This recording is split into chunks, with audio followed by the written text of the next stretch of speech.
হ্যাঁ sir x তবে strain এর ডিফারেন্সিয়েশনের কথা আমরা বলছি না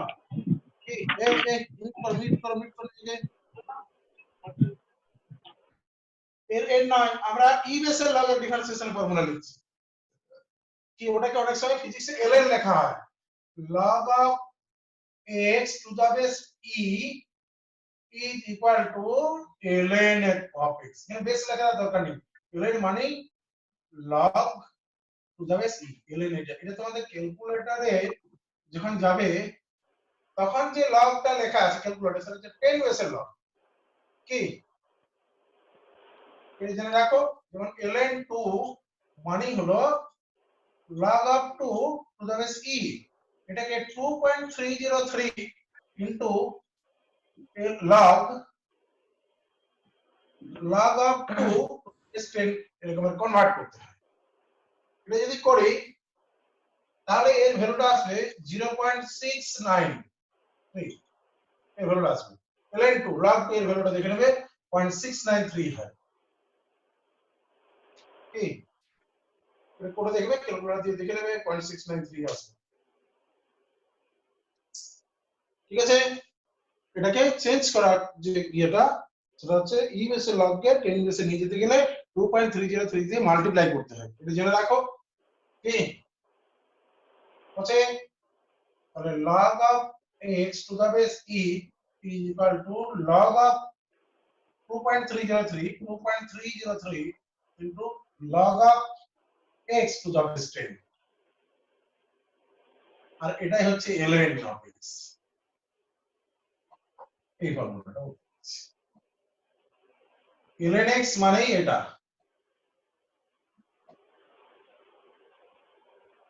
কি হচ্ছে এগুলো আমাদের ডিফারেন্সিয়েশনের কথা আসছে না যদিও ফর্মুলাটা বলে দিলাম আমার মনে হলো বুঝলাম এটা থাক বুঝে থাক 10 নম্বর ফর্মুলা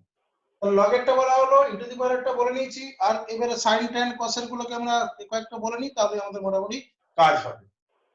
যদি y is equal to sin of mx 2x 3x 5x etc যদি হয় তাহলে তুমি dy by dx যখন করবে মানে sin এর ডিফারেন্সিয়েশন হলে cos of যা থাকবে mx হবে আর এখানে যা কোএফিসিয়েন্টটা প্রোডাক্ট থাকবে x এর সাথে সেটা আগে চলে আসবে কি ঠিক একই রকম y is equal to যদি cos of mx হয় cos এর কিন্তু ডিফারেন্সিয়েশনের জন্য নেগেটিভ হয় কি এটা হলো মাইনাস m আর cos এরটা sin হবে sin এরটা cos cos এরটা sin কিন্তু cos এর ক্ষেত্রে মাইনাস আছে এটা মনে রাখ কি এগুলো হচ্ছে যে ফর্মুলা এগুলো আপাতত এখন কাজে লাগবে আমাদের যেগুলো যা কাজে লাগবে আমি সেগুলো বলে দিচ্ছি তো এই যে mx হলো এগুলো হলো tan এর করতে পারে tan এর থেকে এই সকল বিভিন্ন গাদা গাদা ইকুয়েশন আছে থেকে x tan x হবে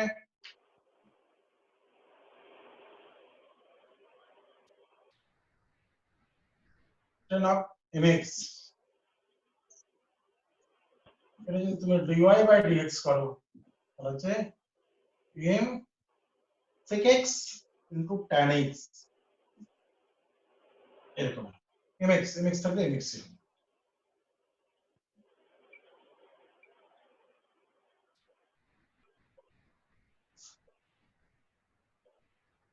একটু দেখে নেবে তো tan টা sec স্কয়ার একটা হয় sec স্কয়ারটা কার হয় tan এরটা কি sec স্কয়ার এটাই sec স্কয়ার হবে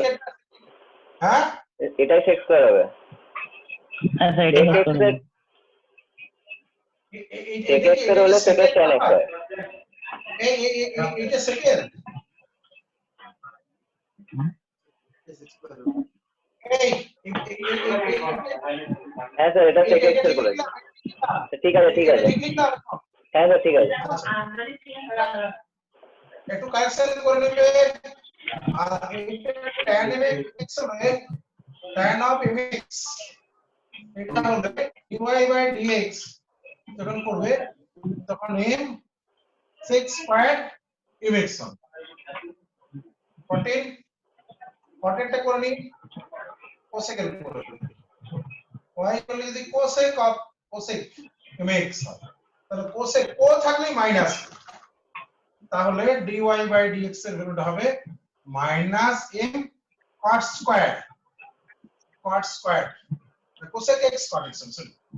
cosec cosec mx into cot of mx আর যখন আমি কটের করব y is equal to cot of mx এই দুটো একটু দেখে নেবে এই জায়গাগুলো বই থেকে আমার অনেক দিন আগে মনে পড়ছে কিনা ঠিকঠাক দেখে নেবে y হলো cot of mx যদি করি তাহলে dy by dx is equal to তোমার হবে minus m cosec square mx এই এগুলো ছাড়াও আমাদের আরেকটা কয়েকটা খুবই ইম্পর্টেন্ট জিনিস জানতে হবে সেটা আমরা এখানে লিখছি এগুলোতে জানবোই এগুলো তো লিখতেই হবে আর যেগুলো দরকার এই জায়গাটা লিখে দিচ্ছি দেখো যে কোন একটা ফাংশনকে যখন তুমি ডিফারেন্সিয়েট করছো dy বাই dx না করে হয়তো অন্য কোন একটা ভেরিয়েবল z করছো কি আরেকটা ফাংশন যেটা হয়তো dz কে ডিফারেন্স করছো x এর রেসপেক্টে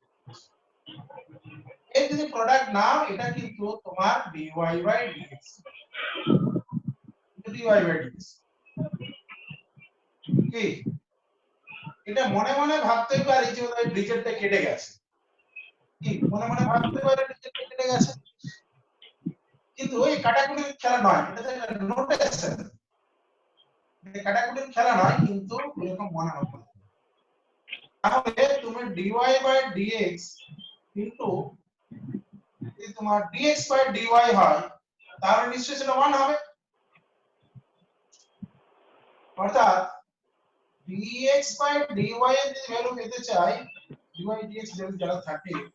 the reciprocal of dy by dx এটা আর এটাও দরকার কখনো কখনো এটা দরকার এটা আমাদের ফিক্স লাগে চেন রুট নিজেকে যারা মিট করে না যেখান থেকে সাউন্ড গুলো আসছে নিজে বুঝতে পারছো না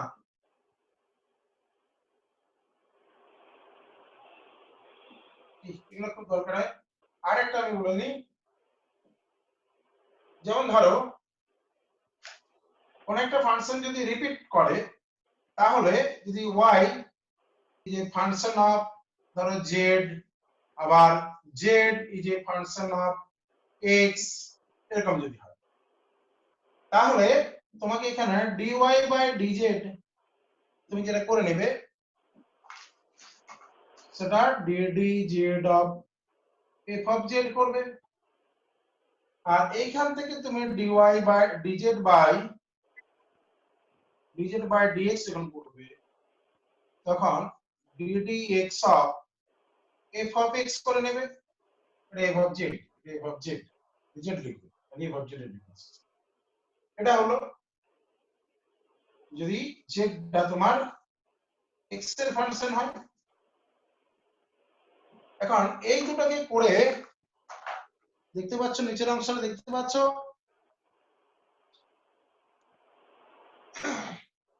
মানে নিচের অংশটা দেখতে পাচ্ছ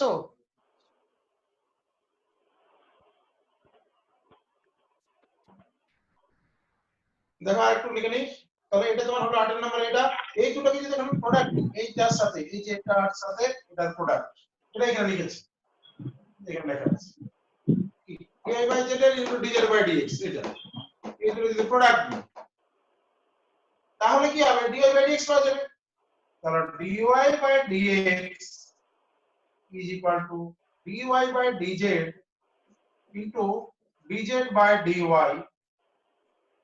dz by dx এটা লিখতে পারি এই যে প্রপার্টিটা এবং এইটা করে আমার দাঁড়াচ্ছে এর ফার্স্টে z এর রেসপেক্টে ডিফারেন্সিয়েট হবে পরে আবার x এর রেসপেক্টে ডিফারেন্সিয়েট তাহলে এটা যেটা আমি লিখেছি এটা আমাকে করতে হবে তাহলে ddz of f of x f of z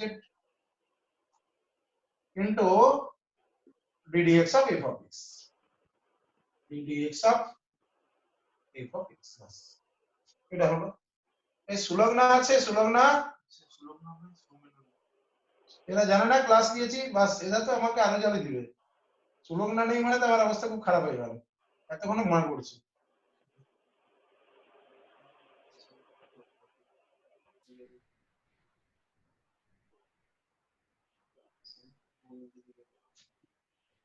যাক, এটা তোমার হয়ে গেল, ব্যাপারটা বুঝে নিলাম। এটা একটা ফাংশন, একটা ফাংশনের আলাদা করে করে ডিফারেন্সিয়েশন করে নিতে হবে। তার মানে যদি y টা এমন হয়, একটা एग्जांपल নিয়ে তাহলে বুঝতে পারবে। ধরো y is equal to এরকম দিল যে z to the power x e to the power এরকম দিল। তখন বলবো প্রোডাক্ট দিয়ে দিই, ওখানে ফর্মুলাগুলোর মধ্যে রয়েছে এরকমের e to the power sin x, e to the power sin x, দেখো এটা দিলাম। তাহলে এইটাকে আমরা ধরতেই পারি যে y is equal to, ধরে নিলাম যে y is equal to e to the power sin x টার একটা ভ্যালু, এটাকে আমি একটা z ধরে নিলাম, z। তাহলে e to the power z হয়ে গেল। আর z equal to কত? আর z এটা ধরলাম, আর z is equal to sin of mx, এটা মনে করো। এখন এই দুটোকে আলাদা করে ডিফারেন্সিয়েট করে তোমার যদি মনে হয় dy বাই dx এর ভ্যালুটা বার করব, কত হবে? আর dy বাই dx এর ভ্যালুটা বার করতে গেলে ফার্স্টে তোমার dy বাই dz করতে হবে, dy বাই dz করতে হবে, dy বাই dz, তার সাথে dz বাই dx টাকে প্রোডাক্ট নিতে হবে। এখন এটা y এর ডিফারেন্সিয়েশন dy বাই dz বার করে যাবে, করো dy বাই dz টা এখানে কত হবে? এর থেকে dy বাই dz হয়ে যাবে e টু দি পাওয়ার এর ফাংশনটা হচ্ছে আনচেঞ্জ, আর sin এর যখন করবে dz বাই dx যখন করবে তখন m cos of mx হবে। তাহলে এর রেজাল্টটা কত হবে? ওই টোটাল প্রোডাক্টটা করে নিলে এখানে পেয়ে যাব কি? তাহলে এখানে এগুলোকে পুট করে এর রেজাল্টটা কত হবে এটা, আর এটা এখানে লিখে দিবেন ওই যে e to the power z into এটা। এবারে z এর ভ্যালুটা যা ধরেছিলে সেটাকে আর বসিয়ে দিন, তাহলে তোমার রেজাল্ট এখন কত দাঁড়াবে? এটা যদি করো তাহলে দেখো দাঁড়ালো y টাকে যেটা ধরলে, তাহলে dy বাই dx যে ভ্যালুটা, তাহলে dy by dz, dy by z এর মানে e to the power z into dz by dx, dz by dx মানে হলো m cos of mx। এটা যখন করবে z এর ভ্যালুটা আবার বসিয়ে দিতে হবে। z কাকে ধরেছিলাম? z কাকে ধরা হয়েছিল? হয় z equal to sin of mx, তাহলে e to the power sin of mx into m cos of mx। অর্থাৎ যখন আমরা শিখে যাব এটা, তখন এত জটিল করে যেটা ভাবছি তখন কিন্তু এটা মুখে মুখেই হয়ে যাবে। কি করে হবে আমি বলে দিই, এটা খুব ইম্পর্টেন্ট জিনিস, আমাদের এগুলো খুব দরকার। দেখো কি করে মুখে মুখে করব সেটা আমি একটু বলে দিচ্ছি। এটা একটা স্টেপেই হয়ে যাবে, এতগুলো স্টেপে ভাঙার কোনো দরকার হবে না। কি করে করবে না, তুমি প্রথমে তোমাকে যদি ফাংশনটা y is equal to e to the power sin mx দেওয়া থাকে, sin of mx এরকমটা যদি দেওয়া থাকে, তাহলে সিম্পল dy বাই dx করলে e টু দি পাওয়ার যা হয় সেটা করে দাও, e টু দি পাওয়ার হয়তো ওই ফাংশনটাই হয়। এবারে যেহেতু এটা আবার x এর ফাংশন, তাই এইটা আরো নতুন করে যে ফর্মুলা আছে তার দিকে কি সুতরাং এক লাইনই হয়ে যাবে। কি বুঝতে পেরেছো? এই হচ্ছে কথা। তাহলে এটা আমরা শিখে নিলাম, এখানে 15 নাম্বার পর্যন্ত হয়েছিল। আবার এই ধাপ থেকে একটা ফর্মুলা করতে করতে আসছিলাম, সেটা এখানটাতে ঢুকলো, 16 নম্বরে নিচে লিখতে হলো, জাস্ট এটা বুঝে গেল। আমি এটা যদি পারি ইমেজটা কাটা যাচ্ছে, এটা আবার লিখে দিচ্ছি, reverse sine m of x লিখছি।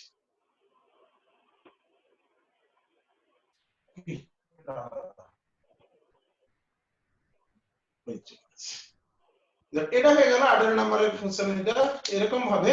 ফর্মুলাগুলো আসবে আস্তে আস্তে, আরো যদি দরকার হয় কিছু আরো তখন বলবো। এগুলো মোটামুটি